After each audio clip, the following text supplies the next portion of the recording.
What's up, guys? What is up? Welcome back to another episode of Deck Talk Podcast. And we have a hammer coming on with us tonight. A local a local guy to us with it being in the Chattanooga area. And I'm sure everybody has heard. I know we have been hearing about this gentleman probably since he was about 10 years old, taking money from grown men at some local tournaments. But we got Bank Shaw on with us, and man, we're so excited to have him on. But before we get going, guys, let's take care of a little business real quick.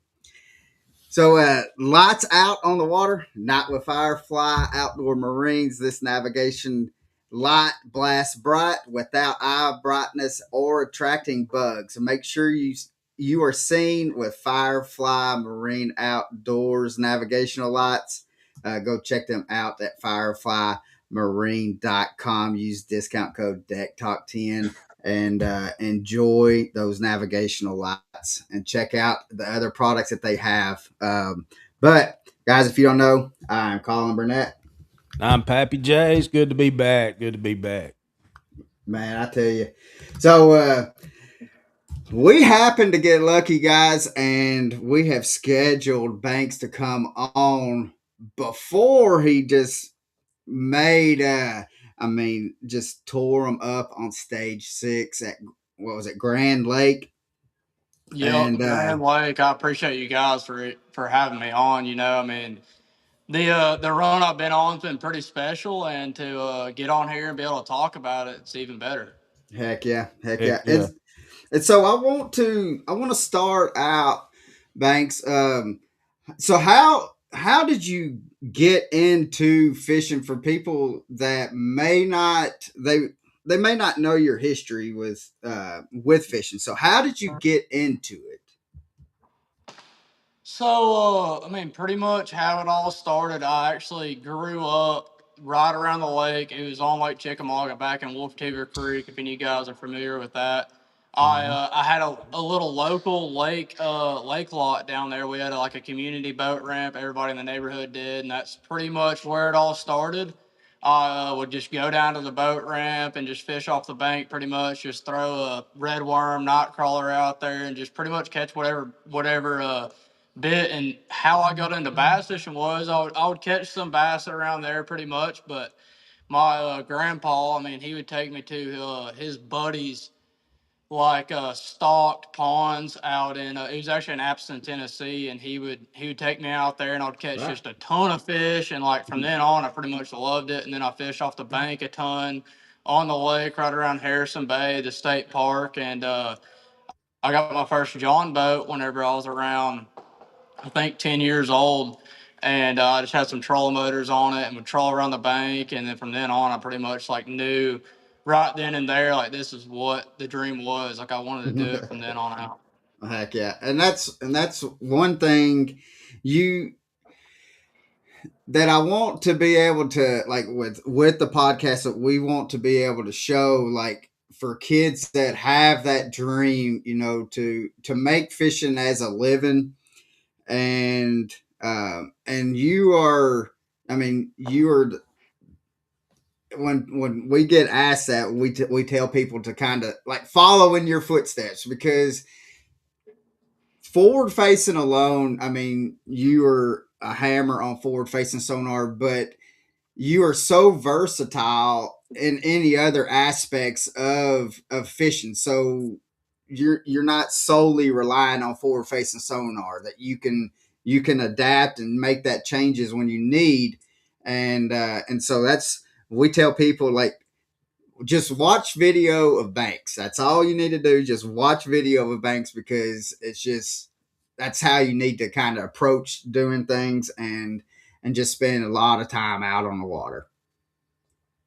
Yeah, I grew up like way before and like fished a bunch way before it was around. So like that was kind of just like, I guess you could say, like an instinct that I learned like as I was growing up, just to kind of fish without it and like Right. understand what was going on without it. But nowadays, like you definitely like have to spend some time with it as well. Like the tournament, if you fish a tournament trail like where you're able to use it, like you basically like need to be somewhat good with it, understand it, and just like the traditional fishing side of things. And one thing I feel like I'm really good at is doing both of them, just because I grew up, like I said, just doing the traditional fishing, and I also learned that like pretty much when I came to college. A lot of the guys, like everybody was just kind of learning it at the same time together. And once I was like around a lot of guys that were doing the same thing, learning it as we would go, like we just picked up on so much through just like a season or just a couple years as we would all communicate to each other and pick up on it at the same time. Right. It's like everything else. I mean, it just takes a lot of time and practice to learn it, and you'll just slowly pick up on it. You just have to realize the little clues, the little differences that kind of go on throughout the day, and just really just like soak it up. Basically, I mean, just understand as much as you possibly can, and just piece it together on every little lake you go to, and like use what you learn, like say on your home lake, like try to make a new lake you go to relate to your home lake as much as you can. Yeah, and so has growing up on the Tennessee River and on Chickamauga and stuff, uh, has that been able to kind of help you like make decisions and stuff and being able to approach, I mean, because you're in totally different types of bodies of water, but has growing up on Chickamauga with it being a river system, but you can also get away to where it kind of fishes like a lake back in some sloughs. So has that helped you as your progress through your career? Yeah, I mean, I feel like growing up on the TVA is about the absolute best fishery you can grow up on, no matter what Agree. TVA lake it is, just because you can pretty much have every kind of like technique play a certain time of the year. You can understand every kind of condition like you get put in as far as like going to a new lake or something like that. The only thing that like we can't really understand on TVA fishery is like some like clear water herring fisheries. They definitely Right. fish a lot different, but pretty much everywhere else I've been, even up north, smallmouth fishing, like I feel like the TVA just sets you up to succeed in all the other lakes, other than like a herring fishery. They're a lot Agree. different than TVA lakes, unless you go up in like some creeks and fish around some muddy water. Like that's definitely like similar to the TVA. But if you're in the clear water, those fish just act complete different than the Totally. TVA do. Yeah. Yeah, I agree. So, Oh dang! is there like an early memory? You guys got me. Yeah, we got Yeah. you, bro. Yeah. Is there an early memory that still influences you of and how Can you you guys hear fish me? today? Yeah, can you hear us? Oh, he'll be right back. There he is. Hey guys. Hey. Hey, can you hear us?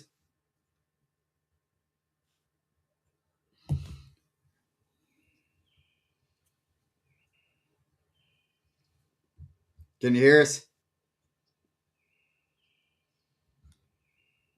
Can you guys hear me? Yeah, Yeah. we can hear you. We got you. Can you hear us? I don't think he can hear us.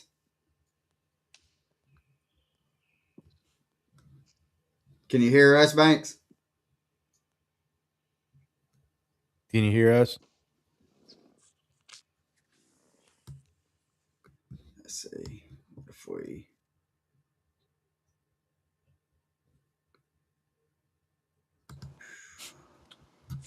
Do you want me to look if I see you on the podcast?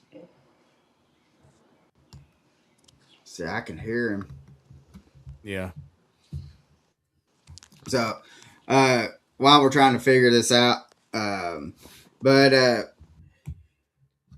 yeah, Pappy. I mean, it's just from what he's done in his career, like what I said earlier. Like, I mean, he has been taking money from grown men for a long time on Chickamauga before before he even, you know, had even really started fishing any kind of professional tours.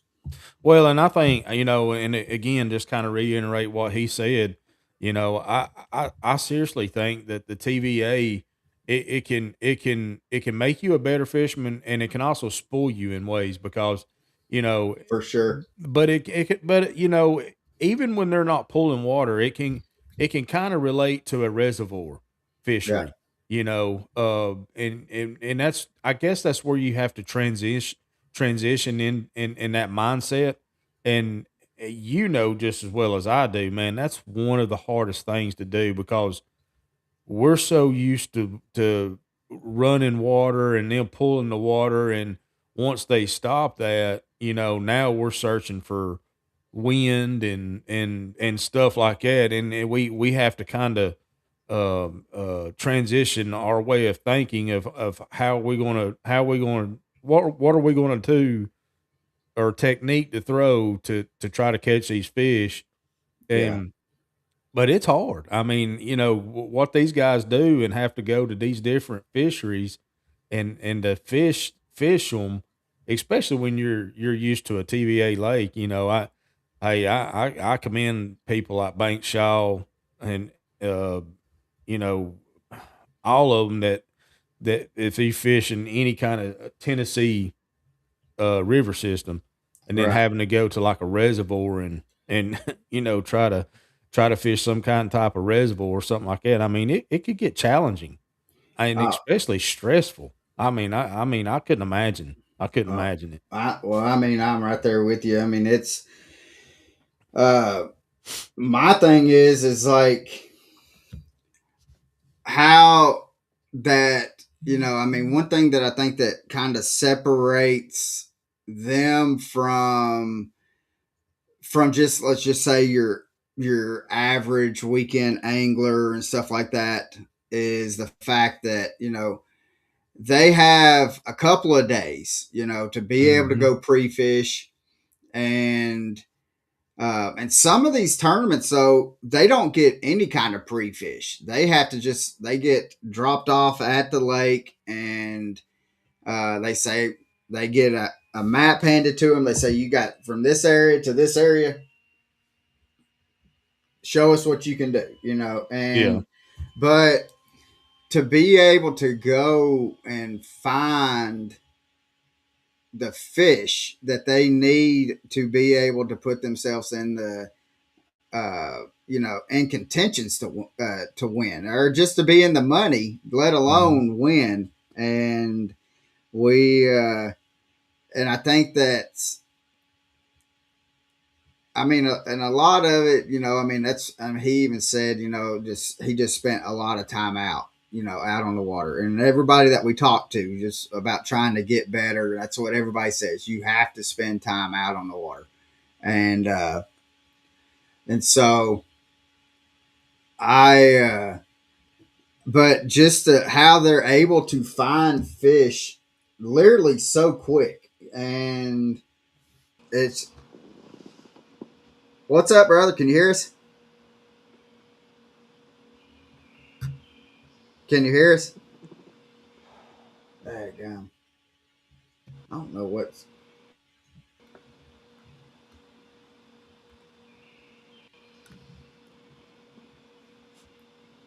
Can you hear us, Banks?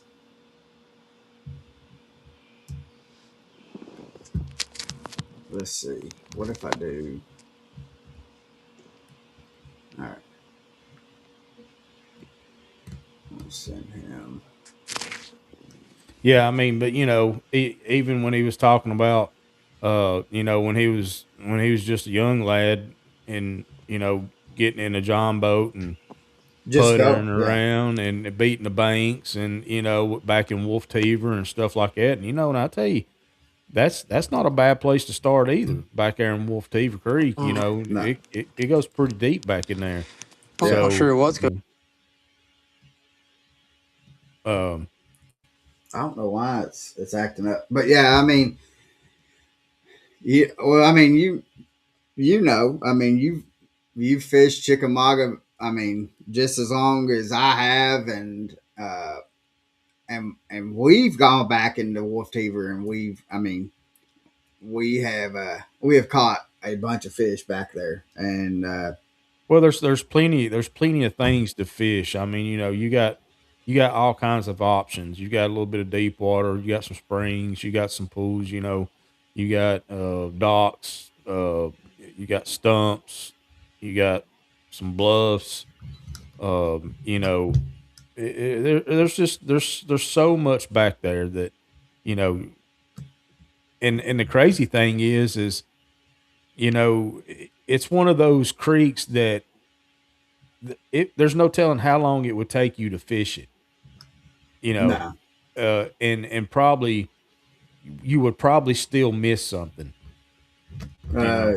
oh yeah, but and that's one thing about kind of like what he was saying about fishing Tennessee rivers, and it doesn't matter what lake it is that you have the opportunity to be able to learn that shallow water. You're able to learn deep water stuff. You're able to learn ledges and different kind of structures on the Tennessee River, with it being grass, docks, or whatever. That's kind of helps widen that learning tool and stuff that you're as you're growing up fishing on it, and uh, and so I mean it is.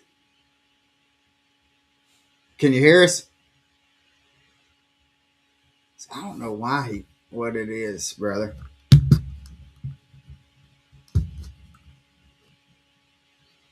Let's see. See if I can you hear us?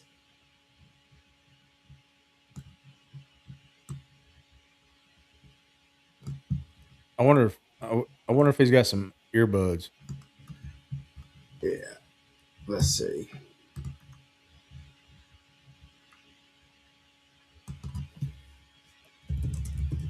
Sometimes Let's see if he gets that. Uh, but yeah, I mean, it's growing up. I mean, and you've seen it time and time again. With anglers and stuff that has grown up on the Tennessee River, and and I mean, it's just Can it's. you hear me, I guys? mean, yeah. Can you hear us?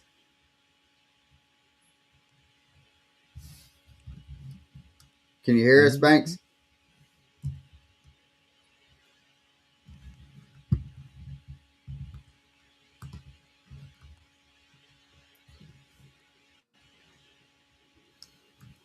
It says speaker connected. Yeah, it's saying that. Can you hear us, Banks? So it's only showing that he don't have hardly any kind of service on it. It's not even showing any kind of bars when it was showing about three. Let's see. He says that he does not. Okay. Uh,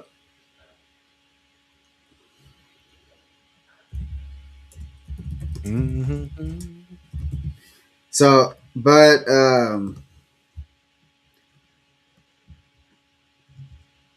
let's see.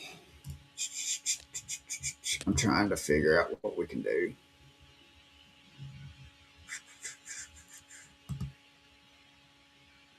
Oh,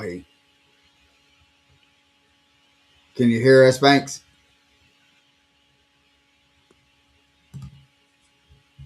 Let's see. Settings.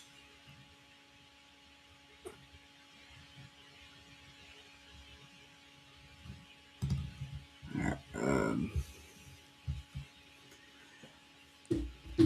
But yeah, I mean, because like let's see, because I can hear We him. Can you hear him? I Yeah, I can hear him.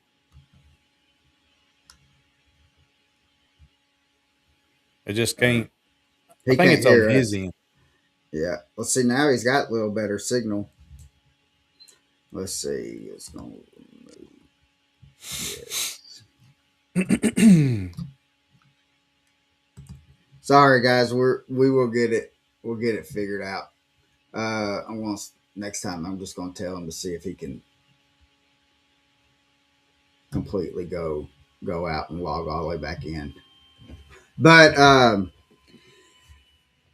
and what's we've talked about this before.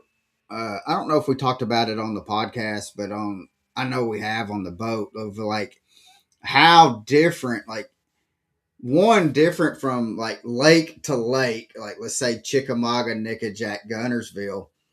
All of them fish differently, Yeah. but in some areas they fish the same. Yeah. And so, um,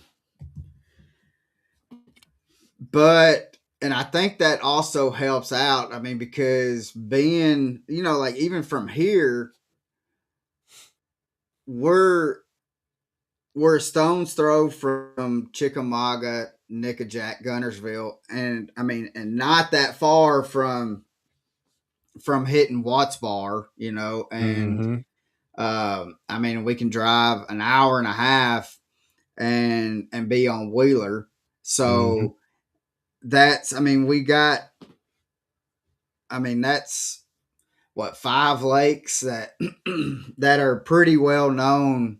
Well, Nickajack now, but I mean, and Watts Bar's coming up and is having some big fish caught in it and consistently. So, Yeah. but excuse me. So I think, I mean, and like you have banks, and then I mean, and we see Wheeler out on Chickamauga quite a bit. We see Hunter and Fletcher Shryock on Chickamauga quite a bit, and so I mean, we've got a bunch of anglers that's around here with Buddy Gross and the the Nut brothers. They grew up and I think and they fished at Saudi Daisy High School. So I mean, so and right now I don't know if there's any three people that are out tournament fishing professionally that is as hot as the Nut brothers and Banks right now. Oh yeah. I mean, and and how adversible they are, that they can pretty much do any kind of whatever technique, whether it's forward facing or Yeah, just out there fishing, yeah. Can you hear us, Banks? We Yeah, got you, we brother. got you now. We got you. Perfect. I We don't got you. know exactly what happened. I tried turning off the Wi-Fi and everything else. It did not seem to make any difference. That's just that modern technology, Yeah, yeah, It's part of it. I mean, I don't know. It's weird, man. I one time I couldn't even get on the podcast because there was something going on with my stuff. I don't know, but anyways, we'll just jump right back into it. yeah. Uh, you know, you've had an incredible run. Well, first of all, I just want to say, you know, with a man like you with the name Banks, you was destined to fish to begin with. I mean, that me and Colin was talking about it, and I said, to have a name like Banks Shaw, the man was already destined. He was already going to be destined to be a fisherman. But I had to throw that little tidbit out there.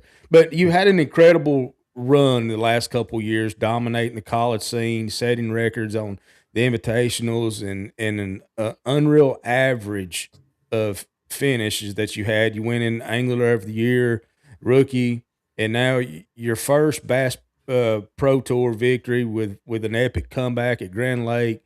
What does the BPT win mean to you personally? Yeah, it was a complete different kind of feeling just because like most five fish tournaments, I mean, you don't know like you'll catch a real big one late in the day and you don't know if it's actually the one that does it, but being out there on the water, knowing exactly where you're sitting with the live score tracker and everything, it was a complete different feeling. Like I can't even really describe it. Basically, to come back like I did, I feel like that's a feeling like that's completely different than like say you were leading by 40 pounds and basically knew you were gonna win like 30 minutes to go or something like that. Like you were 100% gonna win the tournament, but to creep up like that and win the tournament, dude, it was a crazy feeling that I can't even really describe. Oh, I could imagine. I could imagine. I So can't do you? imagine, but Nah. So do you like the catch wave release more so than doing a five fish tournament? Like, I mean, just period in general, or to do have a tournament that is a five fish weigh in.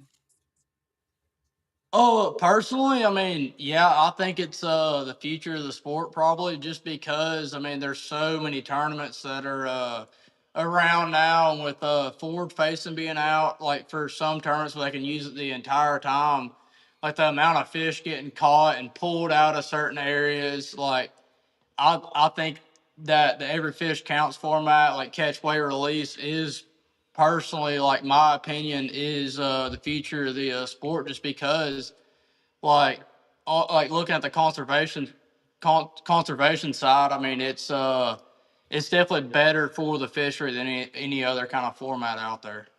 Yeah, and I agree. And at first when they first came out, I was kind of not that I was against it. I just didn't. I didn't care too much for it because I mean, theoretically, bringing five fish to a stage is pretty much for your viewers, anyways, to be able to see the anglers carry and holding up some big fish, and so I felt like that took it away when they went to catch, weigh, release. But as the more time went on, and I was and seeing what being on Chickamauga, and just as well as anybody that I mean Chickamauga gets hammered. There's not a day that Chickamauga don't have a bunch of boats on it, and then on the weekends you've got 200 to 300 boats that's in tournaments that's out there trying to fish the same areas. And but I have seen over the years to where MLF and the Bass Pro Tour has come to lakes and been able to fish after them, and that it has seemed like, because usually, I mean, after having, like, let's say a 4-day tournament on there with you guys that are on there, that the impoundment gets hammered and beat up. And after coming fishing behind a Bass Pro Tour, the fish, they don't really act like they're as beat up as if they were to be able to been put into a box and then travel wherever to go get weighed in. Yeah, whenever you fish a five fish tournament and put them in the box, like I mean, just growing up on Chickamauga, I'll throw out a good example, like the Toyota Series. There, it was I believe it was in March last year. There was a big flood and pretty much all the fish pulled into any kind of like clean water they could get to, like in all the main creeks down the lake, and that's where I grew up fishing, so I knew like how big the population of fish was and like pretty much each creek. And basically after that tournament, whenever all those fish really did get hammered and hauled up to Dayton, Tennessee, like a good ways up the lake, and then going back out there after that tournament, like I could tell like how much the population actually went down just from a five fish tournament. And like just understanding it as well as I did, knowing what was around, like what lived in the certain areas, like Right. I noticed it firsthand, like actually like how much a five fish tournament puts a dent in the population. mm, Yeah. So we got a question from a guy named Ben. and he, I guess he's locally because he's asking on Chickamauga. There has not been much current, if any at all. How would you approach a river system that is not pulling any water? It's a good question. So the majority of the time, like whenever there's not much current at all, like the way I look at it is the fish are just gonna kind of be on their like kind of like halfway points out to their summer haunts. So the current most of the time like pulls the fish out to the main like the main river, I guess you could say, just because the bait's gonna be flushing down the river. That's where they're gonna get the majority of their food at. So they're going to be like on their halfway points, basically, like any kind of like brush pile, hard spot, like any kind of secondary point, just halfway points in between their spawning locations and the main rivers where those fish are going to kind of rest until they feel that water movement and actually want to pull out to the main river and feed. I mean, that's kind of that's pinpoint from what we have definitely been seeing with going out on Chick. Is they're not quite out there. There's some that is out on the ledges, especially on like your community holes and stuff.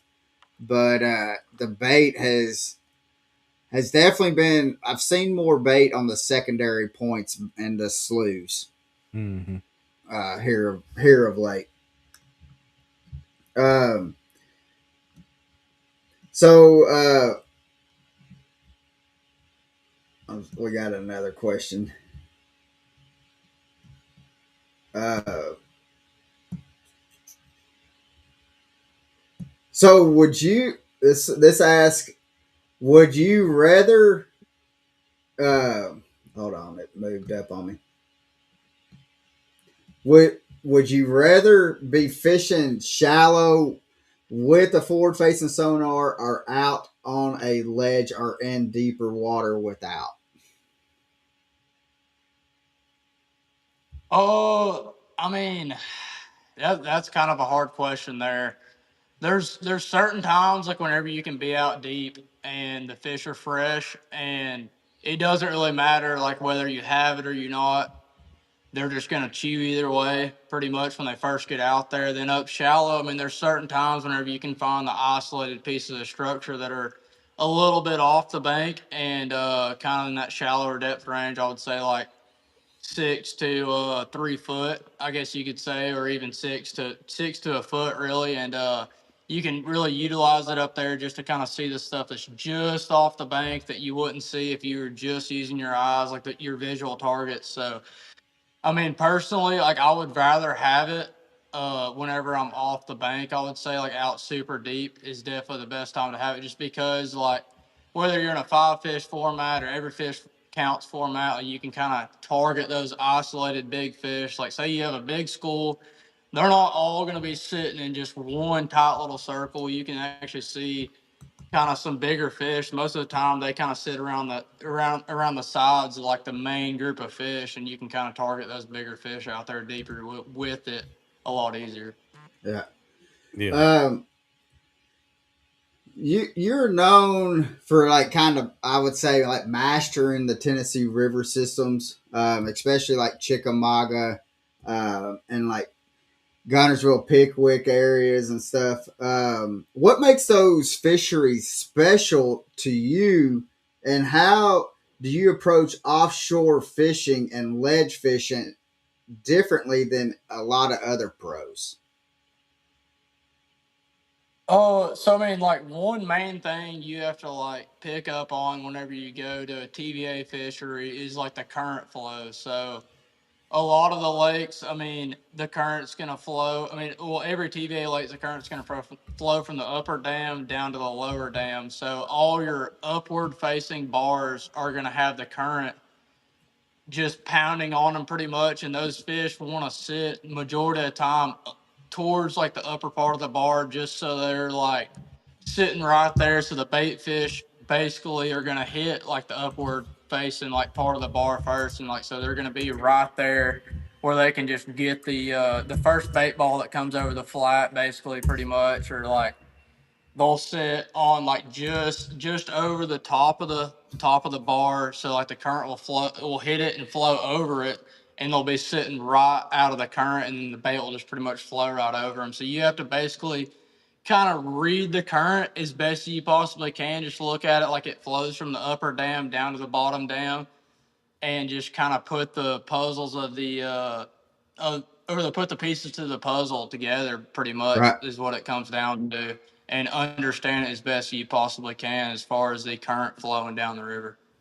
So is boat positioning more important shallow water or offshores? I mean, it's important either way, but do you see that it's more important in one factor than it is the other? I would say, I mean, it's about the same deep or shallow. I've seen it so many times, like, no matter if I'm deep or shallow, like say you have a group of fish, you catch a few of them. Like if you just change up your angle, the way you cast them, just show them something different. Right. Like it'll just instantly produce bites. Like nothing like you've seen. Like you wouldn't expect it at all. Like you would just think like, okay, they're probably done biting. Like you just switch up angles on like pull it from the complete different angle, because they'll all be pretty much facing one way. Like you're casting your bait, they're feeding that same way. Then you just change up something on them, and it'll fire them up again, pretty much. Yeah, and that's we've talked about this before, like on uh for about fishing the Tennessee River and stuff like that, is where we can like you can tell like when there's a somebody that is has not fished the Tennessee River, they just come to Chickamauga because they hear it has big bass. You can catch a PB bass, double digit, and and you can see like how they're sitting on the ledges to where uh, a lot of times like we will fish to where like if we're fishing a ledge that we are fishing a ledge out towards the deeper water or towards the channel to where the boat we're in between the boat or I mean in between the ledge and the bank of the river and a lot of people really kind of don't use that kind of technique to be able to get that bite going. Yeah, like the way you set up on fish, like typically, like right off the rip, I guess you could say, like how I normally like to first pull up to a group. It's just like your TVA, like all your basics. Like you want to bring your bait with the current off the start for sure. But I've seen it where times are like you can start off like that and then just completely switch it up on them, like something that they haven't seen, and actually pull your bait like up current or to the side of them, and it'll just trigger those fish in a little different way, just because they're not used to seeing it that way. Like every normal like kind of TVA fisherman, like it looks at it like bring your bait with the current, just because the shad they flush down with the current every time. But you can definitely switch it up on them, and it'll kind of surprise them, startle them, whatever you want to call it, and it'll trigger some bites. Well, that's what I was wanting to ask you too. Have you found it to be really successful at like a cross current uh, cast at a group of fish instead of a north south, with current or either downstream or upstream current? Oh, I mean, most of the time, not like I said. I mean, like the majority of the time, you're just gonna want to be down current of the fish and throwing up current, bringing your bait with the current. Right. But I mean, there are certain times like it has to be a place that sets up just right to kind of throw like across the current and kind of just let it flush down with it. But majority of the time, you're just going to want to be below it and throw up the current and let your bait come naturally down the current. Yeah. Wait, that's good to know. So you've had some big wins using finesse techniques, jerk baits, drop shots, and more. What are some of your go-to patterns or baits right now that listeners should be throwing, especially for a summer and fall fishing? Yeah, so summertime, I mean, the fish are going to be moving out to their summer haunts. A lot of times, whenever you get to like, I'm just gonna use Lake Chickamauga as an example. Like Mm-hmm. whenever you find those fish and they're fresh out there, a crankbait, a hair jig, a big spoon, just like your traditional like ledge fishing baits. If you want to get really big bites, those are like kind of your staples for as far as like firing up a school and getting like say 3 to 5 big bites out of a group. And then as the year goes on, the fish get a lot tougher to catch. Then you have to move to like your finesse style baits, like your drop shot, your Nico rig, like a say like a Carolina rig, a jig, and then you can also mix in your jig head minnow to just generate bites pretty much. But earlier in the year, the fish are going to be fresh and they're going to pretty much bite whatever goes by them. So that's whenever you can resort to like the super big, oversized bait if you want to go after the bigger than average fish in the school, pretty much. So I got a question about I like to drop shot whenever possible. I don't know, it's like one of my favorite finesse techniques to do.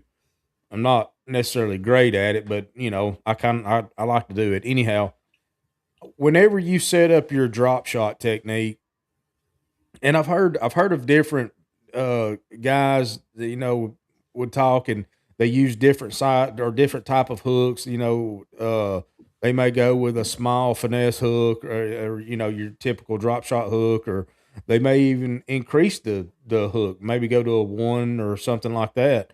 Um, but as far as like leader goes, or how far are you setting your hooks up your line there versus are you adjusting to the fish, or what is your go to there?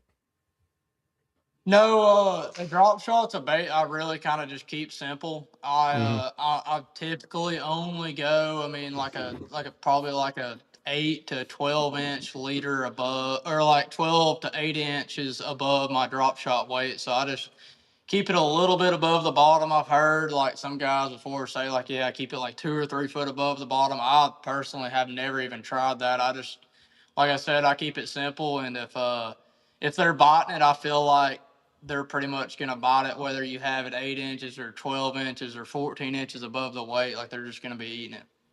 Okay, sweet. So how, because I like we heard like on the at the first tournament and stuff this year with Gunnersville, like you you had to reapply for the next semester of school, and it was what you had to do it right before it was right before the tournament. And so how are you balancing like college life, professional tournaments, and then just being out on the road? How are you able to keep that balance and to be able to stay focused and be like mentally sharp still out on the water with everything that you've got going on? Yeah, that's a man. It's hard to do for sure. It's kind of one of those deals. Like I just try to stay as busy as I possibly can out on the water, and just go back to the house and kind of do that at the same time. Yeah. Can you guys give me 1 second? I got a UPS driver pulling up. I Yeah, gotta sign for this package. you're Yeah, good. no, You're you're good. good. Good. So yeah, Pappy. I mean, I couldn't imagine, when I was in college, like there's no way that I could have been mentally, uh, you know, to be able to be on the road as much as they are, and Hmm.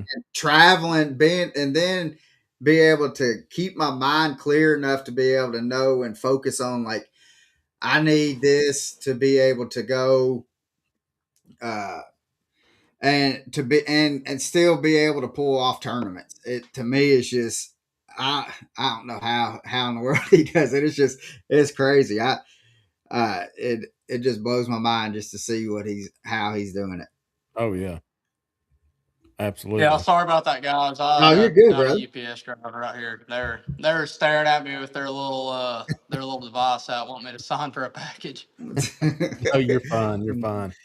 so Uh, Yeah, but what you were saying, man, like leveling out the college and the professional fishing, dude, it's definitely crazy. Like just being at a professional level tournament where there's so much money on the line, and also, I mean, it's not all the time, but there are a handful of tournaments where like there'll be finals going on, or just any kind of like big test, or I'm just busy or something like that, and having to come back whenever you're at practice for a big tournament and having to worry about something completely different else as far as like school or a big test or something like that. right. It's not what you want to worry about by any means at all. But No, just like I was talking about, just being that busy and everything, it just kind of pushes me to do better and better, and I like to stay as busy as I possibly can, and it just pushes me to try to do better out there on the water, just because I know I have so much going on while I'm at tournaments.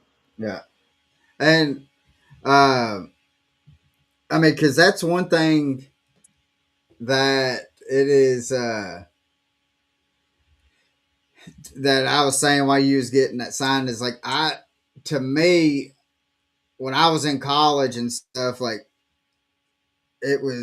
I mean I was busy enough as it is with it and stuff that I couldn't imagine throwing uh I mean I could see I played uh baseball in school and stuff and I could see about doing like the tournaments like that, but then when it comes down to where you're fishing for $100,000 or $125,000 or whatever, and knowing that like all right, I've got to be pinpoint on. I got to know what's going on and figure out all this stuff. It is, I don't. To me, it just blows my mind. So I mean, Yeah, I couldn't kudos, imagine.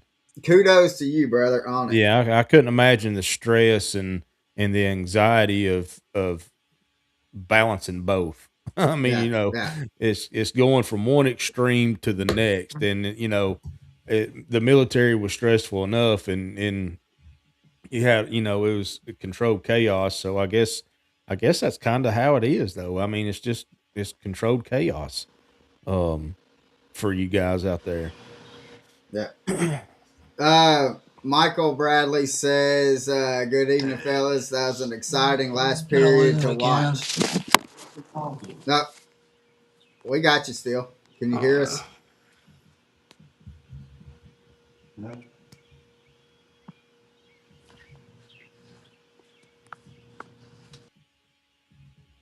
All right, we'll get him back on. Yeah. But I mean, that's some, and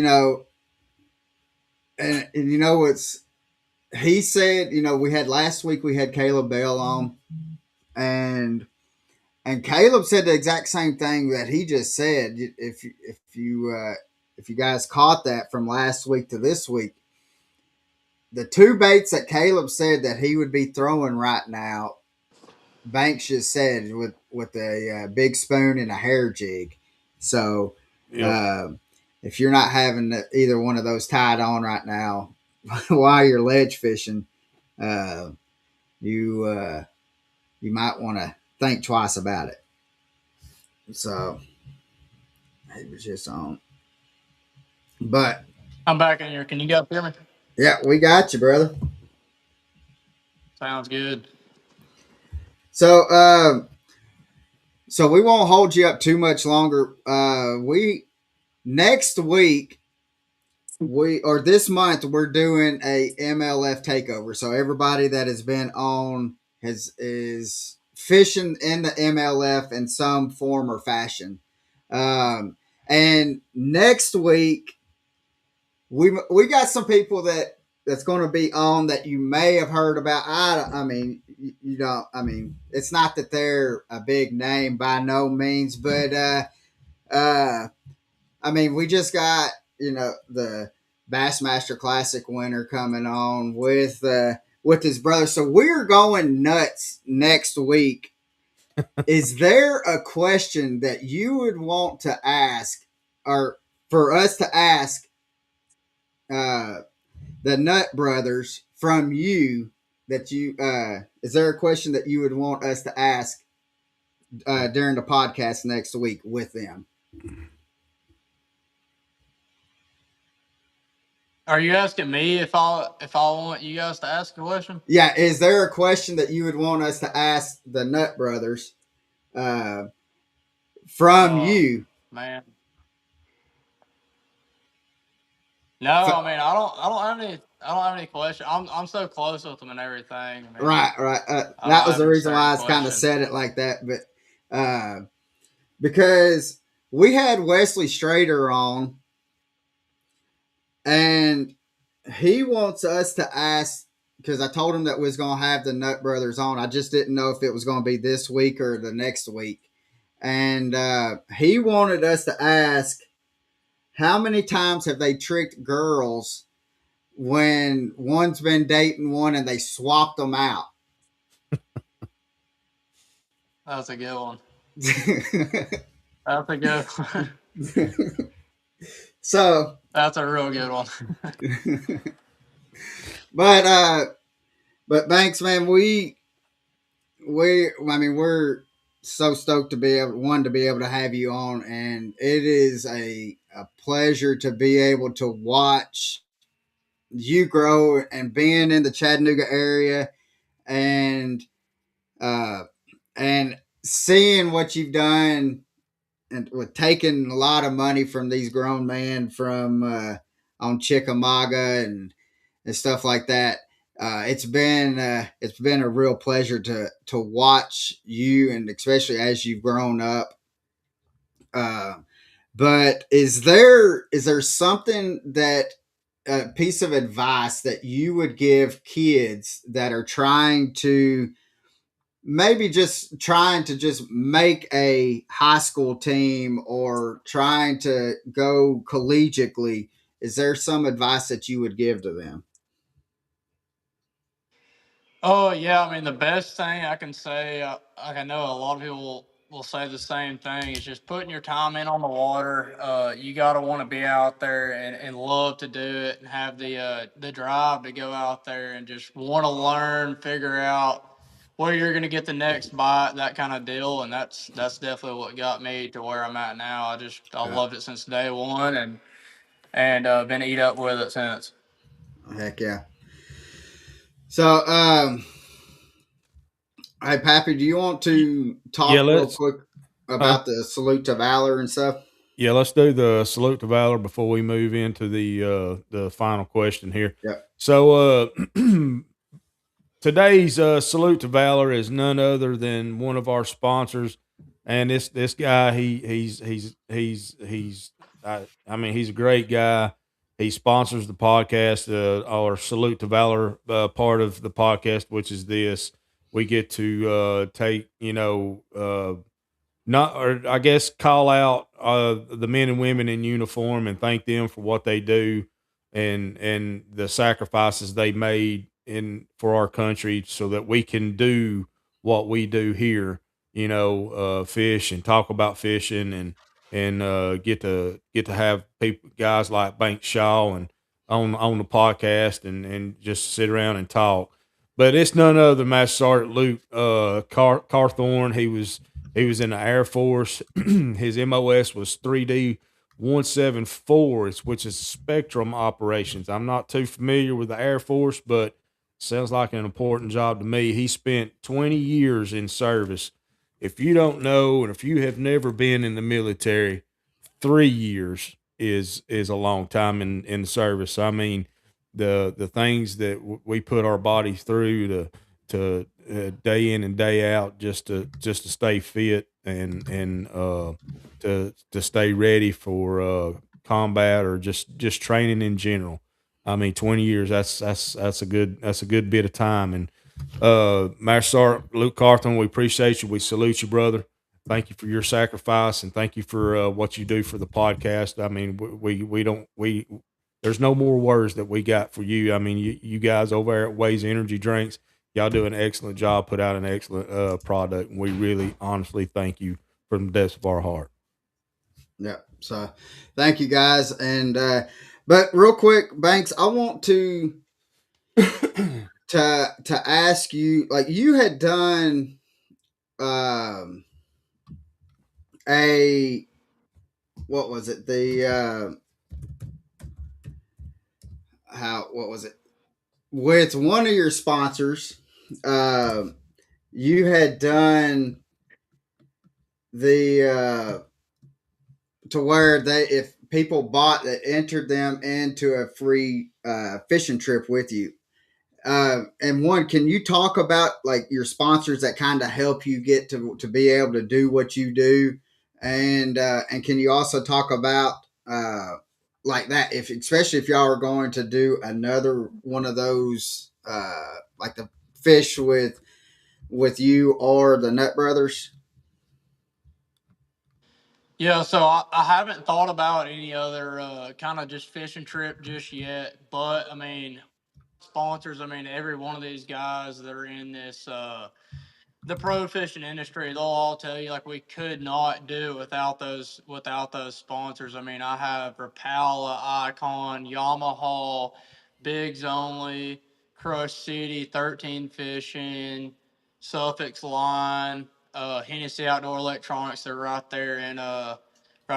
around Chattanooga. And I mean, like guys will tell you over and over, we could not do it without the backing behind us. It's definitely how we make this possible. Also, Sims, I mean, they have some great apparel out there as well, along with Bigs Only.